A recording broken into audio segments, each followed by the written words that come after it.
যে পার্লামেন্ট সেশনটা গেল, সর্বশেষ সেশনটা, আমি খুব বেশি পেছনে যেতে চাইছি না। তাতে আমরা কি দেখলাম? আদানি গুজরাটের লোক, আজকে যিনি প্রধানমন্ত্রী তিনিও গুজরাটের মুখ্যমন্ত্রী ছিলেন। তখন আদানিকে কে চিনত বলুন তো? আজকে আদানি ভারতবর্ষের প্রথম ধনী, পৃথিবীর 20 জনের মধ্যে একজন। কি করে সম্ভব? বিজেপি সরকারের দৌলতে এবং তার মধ্যমণিকে প্রধানমন্ত্রী নরেন্দ্র মোদী। ফাসল ফিল চার্জি লাইবমারিगा জনশিক্ষা দিবস फरायनाय लोगो-लोगो जेएमपिनि कक्सा पादा खलायजाखा कक्सा पादाओ चार्जी लाइबमारिगा जनशिक्षा दिवसनो रगै कक साना थांथिनि हास्तेनि मंत्री अक्रा हायकेबा सीपीएम पॉलिटिकल बिलनि आदा मानिक सरकार आदानिनतै कक साना थांथिनि बाथागतनि मंत्री बख्र नान्दमुद नतैने बेलायखेने चाजै यंगमानि कक वर्षाका बर्षाका पां उल्टा फासि हुमितंगो आपतेहाने बिनि कक सिसामो असलो कक्सा पादाओ बनकारिबो मानजाखा जेएमपिनि आदा রাজাচরণ দেববর্মা খুবই সিপিএম নি কুবনি নাংনাইসনাই আদংর। আমরা জনশিক্ষা সমিতি করছি, উদ্দেশ্যটা কি? এটা গণতান্ত্রিক পরিমণ্ডল হবে, যা ধর্ম বর্ণ সম্প্রদায় নির্বিশেষে এটা স্বাস্থ্যকর ব্যবস্থা। সমাজতন্ত্র না বলে এর মধ্যে দিয়েই কিন্তু মূল কথাটা তারা উপস্থিত করার চেষ্টা করেছে। কাজে আমরা যে দ্বিতীয় পর্যায়ে উদ্দেশ্য, এটা তো অসম্পূর্ণ আছে। এটা তো রাজ্যের বামফ্রন্ট সরকারের পক্ষে সম্পন্ন করা সম্ভব ছিল না। যেটা করতে গেলে সামগ্রিক দেশের সাথে মিলেই করতে হবে। কাজে এই ভাবনা নিয়ে আজকের পরিস্থিতিতে আমরা যখন জনশিক্ষা সমিতির প্রতিষ্ঠার 80 বছর উদযাপন করছি, তখন আমাদের কাছে তার যে মূল ভাবনাটা সুন্দর, সুস্থ, জাত, ধর্ম, বর্ণ, ভাষা, কৃষ্টি, সংস্কৃতি নির্বিশেষে ঐক্যবদ্ধভাবে একটা ব্যবস্থা পত্তন আমরা করতে চাই। এই লক্ষ্যে তো আমাদের এগোতে হবে। তা না হলে এই অনুষ্ঠান, এই সভা সমাবেশ সমিতি সবই তো আনুষ্ঠানিকতা পর্যবেসিত হবে। সেখানে যেতে গেলে পর আমাদের দেশের দিকে আজকে তো ঘুরে ফিরে দেখতে হবে কি পরিস্থিতিতে আছি আমরা, কি চলছে। 7 মাস 8 মাস হয়েছে নতুন যে সরকার প্রতিষ্ঠিত হয়েছে।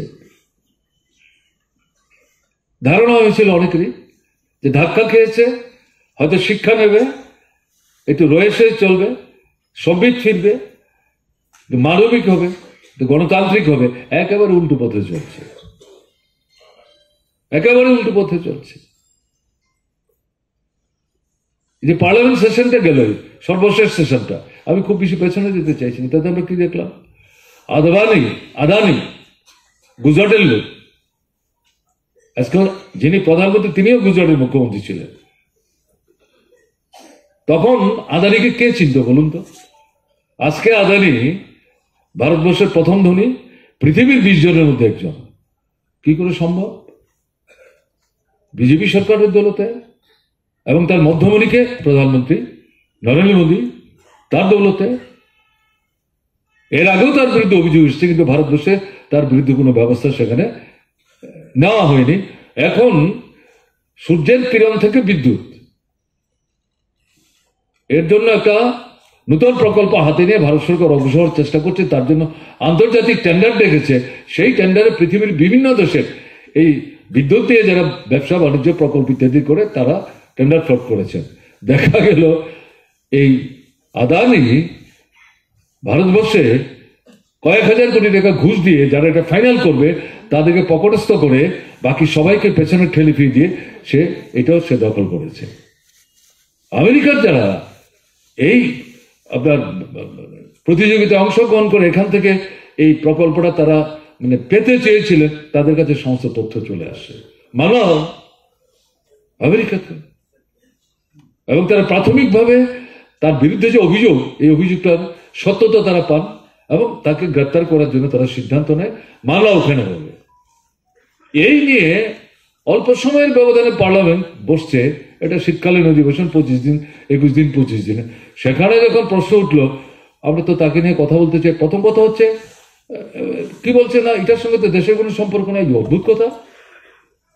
এই যে সূর্য কিরণকে ভিত্তি করে শিল্পটা হবে, এটা তো আমাদের দেশেই। কাজে এটার সঙ্গে তো আমাদের বিদ্যুতের দাম বাড়া কমার নির্ভর করছে। শিল্প, কৃষি, তার উন্নয়ন, অগ্রগতি, তার দাম দরের উপর বহুল অংশে নির্ভর করছে। আমাদের অর্থনীতির সাথে তার সম্পর্ক, দেশের মানুষের সাথে সম্পর্ক। কি বলছে এর সাথে আমাদের কোনো সম্পর্ক নাই? আর এই লোকটা হচ্ছে আমাদের দেশের লোক, তার বিরুদ্ধে আমেরিকার কোর্ট সিদ্ধান্ত নিয়েছে তাকে বিচার করবে। তো আমরা পার্লামেন্টে বসেছি, আমরা সর্বোচ্চ জনগণের মানে প্রতিনিধিদের যেখানে পাঠিয়ে জনস্বার্থে দেশের সাথে এমনকি আন্তর্জাতিক প্রেক্ষাপটে আমাদের দেশের স্বার্থ সংশ্লিষ্ট বিষয়গুলি কথা বলার জায়গা, কথা বলতে পারবে না। 3 দিন সমানে সংসদই হলো না, এবং শেষ পর্যন্ত অবস্থাটা কি দাঁড়ালো, আদানি শব্দটাই নিষিদ্ধ পার্লামেন্টের মধ্যে, নিষিদ্ধ। কে করলো? নরেন্দ্র মোদীর নেতৃত্বে বিজেপি সরকার, আর তার সঙ্গে হাত ধরাধরি করে চলছে কে? অমিত শাহ। দেখেছেন গুজরাটে মুখ্যমন্ত্রী স্বরাষ্ট্রমন্ত্রী, দাঙ্গা বিশেষ সময়, কে জানেন এই সমস্ত ঘটনা? এখন কেন্দ্র তারাই সমস্ত চালাচ্ছে, আর বাকিরা তো সব ছায়া সঙ্গে, আর বেশি কিছু না, ছায়া দেখে দেখে হাঁটে। নিজেদের কিছু করার মতো ব্যক্তিত্ব কতটা আছে এটা তো বুঝতে বড় অসুবিধা হচ্ছে। বন্ধ 3 দিন 4 দিন সব হলো না। এখন আইন করলো 1 ডে 1 নেশন 1 ইলেকশন, এটা মন্ত্রিসভায় পাস করলো, করে এটা পার্লামেন্টে আনার চেষ্টা করলো। বিজেপি ছাড়া তার সঙ্গেও কিছু মানে রাজনৈতিক দল ছাড়া অধিকাংশ এটার বিরোধিতা করলো, প্রকৃত অর্থে যারা বিরোধী রাজনৈতিক দল করে। মূল কথাটা কি? এটা আমাদের সংসদীয় ব্যবস্থা, যে যুক্তরাষ্ট্রীয় পদ্ধতিটা চলছে তার বিরুদ্ধে আক্রমণ করছো, রাজ্যের ক্ষমতা হরণ করার চেষ্টা করছো। রাজ্যের যে মানে মানে স্বাতন্ত্র আছে, এখন পঞ্চায়েত, নগর, এগুলো রাজ্য করে, এডিসি রাজ্য করে, তাদের নির্বাচন কমিশন আছে, এই সমস্ত অধিকারগুলি তোমরা হরণ করার চেষ্টা করছো।